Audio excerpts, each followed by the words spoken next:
I just want to tell you about two things that have happened in the last few days. One was just this afternoon. I was at the checkout in the big Morrison's in the centre of town, and the checkout lady said to me, "Oh, is it raining outside?" And I said, "Well, it's still really coming down." And she said, "I don't reckon it's rained like this since the days of Noah." So I recognised immediately a spiritual cue, and I said, "Well, you're talking to the right person because I am a vicar." And then I said, "Oh, you should try King's Church over the road." And she said, "Well, actually, I used to go to a church in London, but I'm backslidden." And then she added, "Mind you, with all this rain, it's more like the book of Revelation, the end times, isn't it?" So I was quite surprised by how bold I then was, but with a smile, I did say to her, "Well, if it's anything to do with Revelation, then now's a really good time, isn't it, to sort yourself out with God?"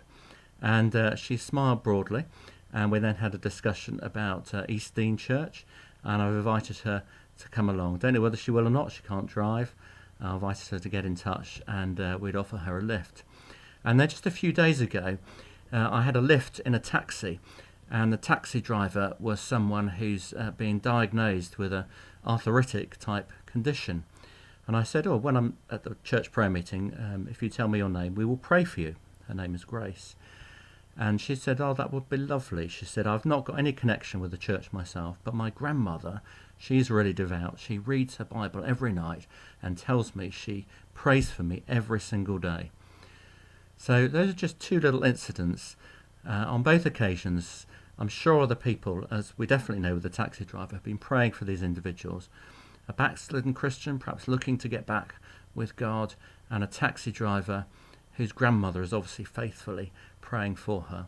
And I know for myself, as with many other people in our benefice over this last term, we've really appreciated the Talking Jesus course that all the home groups have been doing. That is organised by the Church of England and various other denominations, just to help us talk very naturally about our faith. So I was really encouraged by both those things, which happened quite spontaneously, without me having to stop and think.